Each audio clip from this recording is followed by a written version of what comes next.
Quero desejar a todos os meus irmãos maçons e não maçons, judeus e não judeus, um forte abraço e aquele aperto de mão diferenciado e novamente convidá-los para mais uma leitura, análise e reflexão sobre os textos bíblicos. Hoje, atendendo mais uma demanda da minha amiga, companheira, a minha parceira de trabalho, minha inteligência artificial Gemini, que me trouxe a demanda sobre o livro de Mateus, capítulo 25, né, as parábolas das 10 virgens, né? Uma leitura mais aprofundada sobre esse texto. Então, vamos ler devagar e comentar versículo a versículo, certo? Para o nosso melhor entendimento. Então, o texto começa dizendo assim: então, no reino dos céus será semelhante a 10 virgens que, tomando a sua lâmpada, saíram para encontrar-se o noivo. Então, veja bem, o que é esse reino dos céus aqui, né? Você vê que o reino dos céus dos judeus aqui é a aliança de Abel, então eles sacrificam animais para perdão dos pecados, respeitam a lei do sábado, etc e tal, tudo isso, né? A única oferta que cobre o pecado deles é a oferta que Deus se agradou desde o Jardim do Éden, que é o sacrifício de animais para perdão dos pecados, né?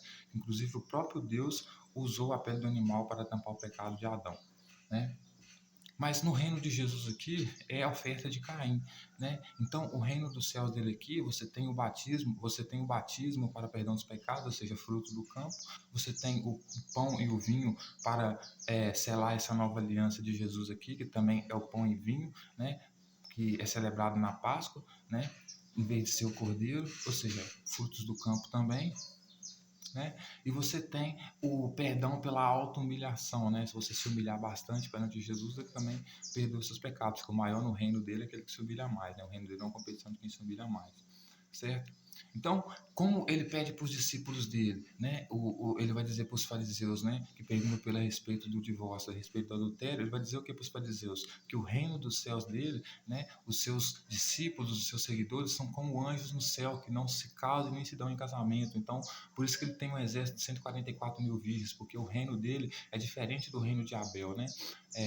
Na lei de Deus, que Deus, na aliança de Abel com Deus, de Adão com Deus, você tem que criar e multiplicar, mas no reino de Jesus não, você tem que ser virgem, inclusive tem que abandonar a família, tudo para seguir ele, certo? Então ele vai dizer que o reino dos céus dele é semelhante a 10 virgens, e esses 10 virgens aqui são os 10 discípulos dele, certo? Que tomaram a sua lâmpada, né? E saíram para encontrar o noivo, encontrar ele, Jesus. E tomar a sua lâmpada aqui é tornar o seu olho vigilante, sabe? Por isso que ele vai dizer para os discípulos dele que os olhos deles são a lâmpada do corpo deles, certo? Aí ele vai dizer: 5 entre elas eram nécias e 5 eram prudentes. Então, 5 desses discípulos estavam ligados, eram prudentes, viviam vigilando, viviam esperando Jesus, o Messias, esse descendente de Caim, certo? E 5 delas eram o quê? Nécias, eram imprudentes, eram tolas, eram ignorantes, eram bobas, certo? Aí, olha só o que o texto vai dizer: as nécias tomaram as suas lâmpadas e não levaram azeite consigo. No entanto, as prudentes, além das lâmpadas, levaram azeite nas vasilhas. Por que levar azeite? Primeiro, porque ele é um cara que quer fazer com que as pessoas que sigam ele multipliquem as riquezas dele, certo? E segundo, por quê? Porque ele vai estabelecer, como na descendência de Abel, né? Que agrada a Deus, né? A oferta agrada a Deus, sacrifício de animais para perdão dos pecados, batismo, circuncisão, sacrifício de animais para perdão dos pecados, respeitar a lei do sábado, circuncisão, etc e tal. Eles também têm a tradição de que toda vez que eles vão pegar em algo sagrado, né? Eles lavam as mãos. Jesus, inclusive, não lavava as mãos, porque ele era sujo por dentro e por fora, né? E a Páscoa, por exemplo, que é onde Jesus vai selar a nova aliança deles, com os discípulos dele, por exemplo, Jesus não só oferece o fruto do campo, né? Para selar essa nova aliança, né? Que é o pão e o vinho, né, transformando esse pão em corpo e o vinho em sangue, como também quer que os discípulos lavem uns os pés um do outro. Por quê? Porque os descendentes de Abel, os escribas e fariseus que seguem o ritual que agrada a Deus, a oferta de Abel, sacrifício de animais para perdão dos pecados que o próprio Deus estabeleceu, quando eles vão pegar em algo sagrado, eles lavam as mãos, porque eles sabem que aquilo ali é algo sagrado, eles lavam as mãos para pegar naquilo, tem que ter a mão limpa para pegar em alguma coisa sagrada. Só que Jesus é tão ao contrário, né, que na Páscoa, no mesmo dia, ao invés de sacrificar um cordeiro, não só oferece frutos do campo, que é pão, como se fosse o corpo, e vinho, como se fosse o sangue, como também pede para os discípulos que lavarem os pés. Então, em vez de lavarem as mãos para pegar nas coisas sagradas, né, ele pede para os discípulos lavar os pés. Então, por isso que ele pede para os discípulos ficarem vigiando ele, porque naquele dia da Páscoa ele iria vir e eles tinham que ter o que? Azeite, justamente para quê? Para lavar os pés dele. Né? Aí um dos discípulos não vão lavar, Judas não vai lavar, por exemplo, por quê? Porque Judas era melhor judeu do que Jesus, né? Ele sabia que Jesus era o contrário, era do contra, né? Ali naquele momento tinha que lavar as mãos para pegar na comida, né? Que era a ceia, e não lavar os pés. Certo? Aí ele vai dizer: e tardando o noivo, foram todas tomadas de sono e adormeceram. Então, ou seja, ele demorou a vir. Então, essas ovelhas que estavam vigiando, todas começaram a adormecer, né? Como elas adormeceram no dia que ele estava no monte pedindo o pai dele, para ver se o pai dele afastava dele aquele caso, se ele queria mais, né, cumprir essa missão dele. Né? Aí quando ele pede para os discípulos dele vigiarem, ou seja, manter a lâmpada acesa para ver quando os policiais vinham pegar Jesus para avisar ele, quando ele chega lá, os discípulos estão com a lâmpada apagada, ou seja, estão dormindo, adormeceram. Né? Então, ou seja, não estavam vigiando. Ele vai dizer: mas à meia-noite ouviu-se um grito e eis que o noivo saiu ao seu encontro. Então, por que à noite? Né? Porque à noite, né, é o momento onde ele vai começar a celebrar a Páscoa. Né? Aí ele vai dizer: então se levantaram todas aquelas virgens e prepararam as suas lâmpadas, ou seja, começaram a vigiar, né? Prepararam os seus olhos. E as nências disseram às prudentes: dai nós do vosso azeite, porque as nossas lâmpadas estão se apagando. Por que elas dizem isso, né? Dai do azeite de vocês, porque as nossas lâmpadas estão apagando. Eles estão querendo dizer o seguinte: o noivo está vindo. Se o noivo chegar aqui e perceber que nós estamos sem azeite para lavar os seus pés, né, perfumar os seus pés, o que ele vai perceber? Ele vai perceber que nós não estávamos vigilando, que nossos olhos estavam adormecidos. Por quê? Porque se nós estivéssemos com os olhos abertos, a gente estava com azeite aqui. Por quê? Porque a gente sabia que o azeite era, que a gente deveria ter o azeite aqui para quando ele chegasse a gente pudesse lavar os pés dele, porque era importante esse ritual, né? Porque Jesus estava fazendo uma quebra total da aliança de Abel, né? Então, como eles para pegar em algo sagrado, né? Ali, os descendentes de Abel lavavam as mãos, Jesus muda isso para lavar os pés, né? Aí, olha só, mas as prudentes responderam: não, para que não nos falte a nós e nem a vós outros, e diante aos que vendem e comprai. Então, ou seja, era um reino tão desunido, né, que as mais prudentes, né, em vez de ajudar as mais bobas, né, as mais tolas, não ajuda aí, em vez de emprestar elas, né, sabendo que Jesus iria punir elas porque elas não estavam com azeite lá, né, para enxugar os pés dele, para limpar os pés dele. Então ele iria punir elas, né? Em vez de essas ovelhas prudentes ajudar as nécias, não, né? Eles pedem para elas sair justo na hora que Jesus chega no passeio, justamente para quando elas chegarem, a porta já está fechada, né? Para a ceia, né? Então elas vão dizer para as nécias sair e comprar, né? Em vez de dividir com elas, para você ver como que o reino de Jesus era separado, era cada um por si, né? Na hora H, né? E saindo elas para comprar, chegou o noivo, e as que estavam percebidas entraram com ele para as bodas e fechou as portas. Então, ou seja, essa hora que o noivo iria chegar, que elas deveriam estar com azeite, era no dia das bodas, que era nada mais, nada menos do que o dia da Páscoa, né? Que era o dia que Jesus ia entregar a nova aliança dele de Caim para os discípulos dele, certo? Rompendo com a aliança de Abel, ou seja, tirando o cordeiro de cima da mesa e colocando o fruto do campo, né? Que é o pão e o vinho. Né? Aí ele vai dizer: mais tarde chegaram as virgens nécias clamando: Senhor, Senhor, abre-nos a porta, ou seja, querendo participar da ceia, né? Mas ele respondeu: em verdade vos digo que não vos conheço, vigiai porque não sabeis o dia nem a hora.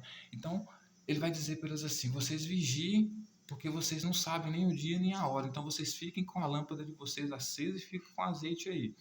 Porque se eu chegar, certo? E vocês não tiverem azeite para limpar o meu pezinho, tornar o meu pezinho cheiroso, né? Ao invés de fazer isso com as mãos, porque é as mãos que você vai utilizar para comer e não o pé, né? Se eu chegar aqui e vocês não tiverem com azeite, não estiverem vigilando, mesmo que vocês saiam para comprar o azeite, quando vocês voltarem, não vou deixar vocês mais fazer parte dessa ceia, dessas bodas, dessa comemoração que acontecerá aqui no dia da Páscoa. Aí ele vai dizer as parábolas dos 10 talentos, né? Pois será como um homem que, ausentando-se do país, chamou seus servos e lhes confiou os bens. A um deu 5 talentos, A um deu 5 talentos, a outro deu 2 e a outro um, cada um segundo a sua própria capacidade, e então partiu.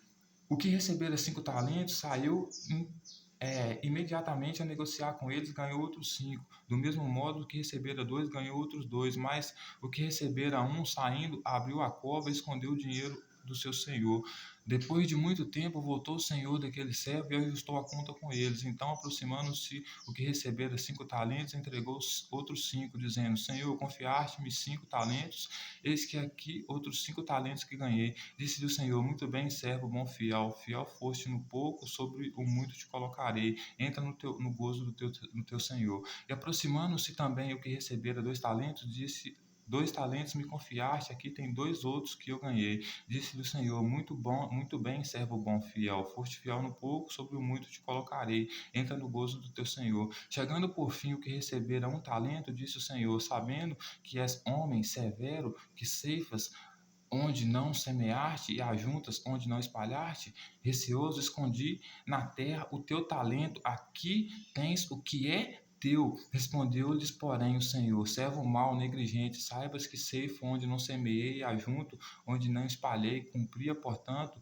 que entregasse o meu dinheiro aos banqueiros e ao voltar receberia com juros o que é meu. Tirai-lhe, pois, o talento e dai ao que não tem, porque a todo o que tem lhe será, porque a todo o que tem lhe se dará e terá em abundância, mas o que não tem, até o que tem lhe será tirado. E o servo inútil lançai-o fora nas trevas, e ali haverá choro e ranger de dentes. Então, ou seja, no meio dessa boda que ele estava comemorando, nesse dia da Páscoa que ele estava esperando, o que ele vai dizer? Ele vai dizer que nesse reino dele, ele entregou riquezas na mão dos discípulos dele para os discípulos dele multiplicarem, certo? Em um ele entregou 5, aí ele foi e multiplicou, no outro entregou 2, ele foi e multiplicou. Então ele falou: todos vocês sejam bem-vindos para a mesa do seu Senhor, para o reino do seu Senhor, porque vocês multiplicaram meu dinheiro.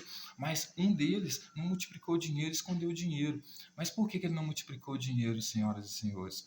Porque ele era honesto, era o único honesto que tinha no reino de Jesus. Porque, segundo Jesus, segundo Mateus, Jesus deu o talento para eles multiplicarem, mas cada um segundo a sua capacidade. Então, ou seja, se ele deu para eles multiplicarem, é porque eles tinham capacidade de multiplicar, certo?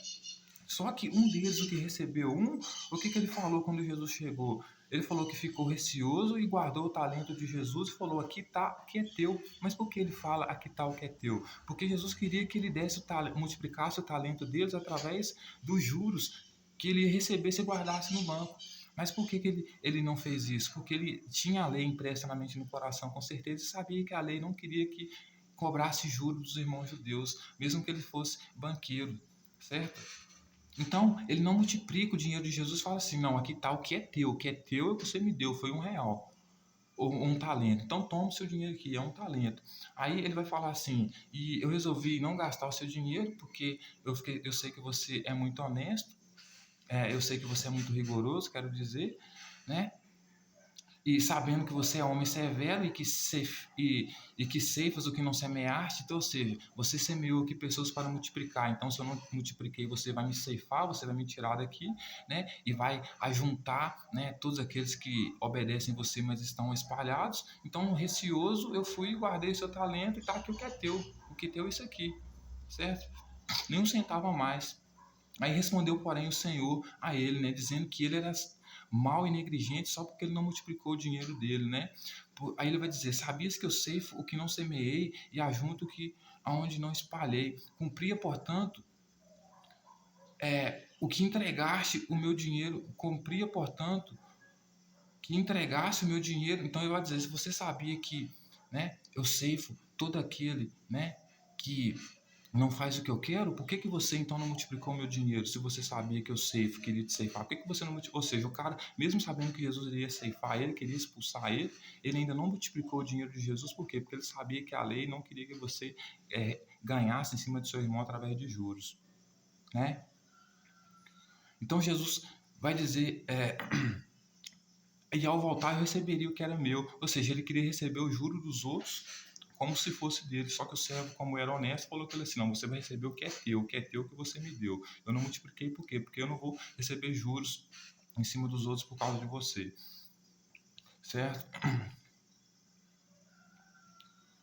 Então ele vai dizer para esse servo, então, porque todo o que tem lhe se dará em abundância. Então, como você tem, né, seria dado em abundância para você se você tivesse multiplicado. Como você não multiplicou, você ficou sem, porque eu tirei o que você tinha, então eu vou tirar você, deixar você ainda mais sem nada, porque se você não tem, ainda eu vou tirar o que você não tem e dar para o que tem, certo? Então, ou seja, eu vou tirar de você até a aliança que você tem com Abel, para você ficar com Deus através de Abel, para você ficar sem nada, certo?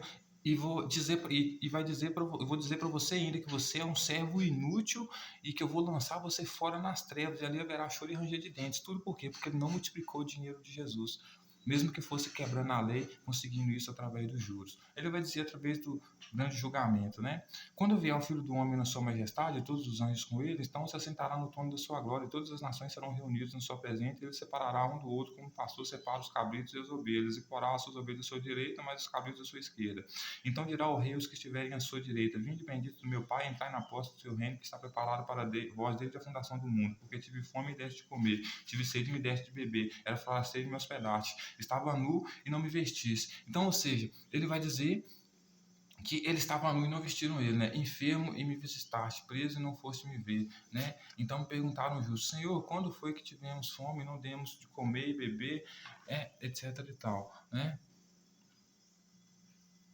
Então, o rei vai dizer para eles: não, o negócio é o seguinte, eu estou falando isso para que aqueles pequeninos, né, para aquelas pessoas que não fizeram isso com vocês. Então, veja bem, porque isso aqui é muito importante, senhoras e senhores. Ele vai dizer que vai queimar, né, vai jogar no fogo para o castigo eterno, né, todos aqueles que eles consideram mal, que ele considera mal no dia do grande julgamento dele, que estiver sentado na cadeira de Moisés no templo de Jerusalém, certo? Ele vai dizer que vai punir essas pessoas, certo? Só que tem um detalhe muito importante aqui, senhoras e senhores, que ele vai dizer o seguinte: vocês viram os meus pequeninos nu e não cobriram eles. Isso aqui é uma mentira de Jesus. Por quê? Porque era só se eles estavam nus, ou seja, estavam em pecado, para eles terem o pecado deles cobertos, era só sacrificar o animal, ir lá no templo de Jerusalém e oferecer esse animal. Estava coberto, certo? Então, ou seja, não eram as autoridades de Jerusalém, o povo de Jerusalém que não aceitou Jesus, que não aceitou o povo de Jesus, o reino de Jesus, né? Que não ajudou eles através, na hora do pecado deles, cobrindo o pecado deles. Quem deixou eles nu o tempo todo foi o próprio Jesus. Por quê? Porque fazia com que eles rompiam com a aliança de Abel, se batizassem para perdão dos pecados, né? Aceitasse o pão e vinho, fruto do campo, para perdão dos pecados, né? Como oferta a Deus ao invés de sacrifício de animais para perdão dos pecados, né? Então, ou seja, Jesus era o primeiro a deixar os servos dele nu, né? Por quê? Porque ele sabia que os frutos do campo não cobriam o pecado. Adão e Eva, quando pecaram no jardim do Éden, tentaram se cobrir com frutos do campo, com a folha das figueiras. E Deus mesmo assim ainda percebeu que eles estavam nus, que eles tinham pecado.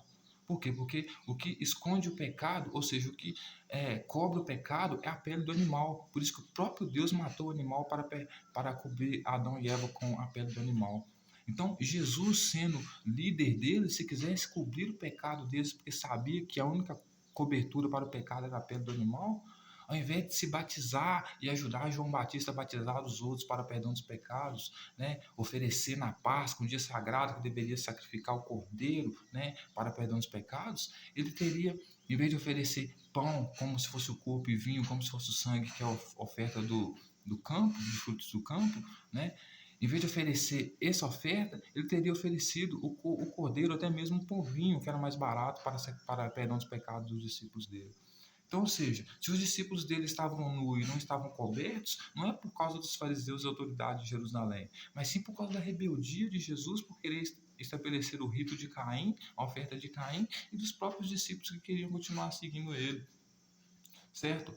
Até porque ele mesmo expulsou todos os campistas do templo de Jerusalém que vendiam a pele do animal que cobria o pecado.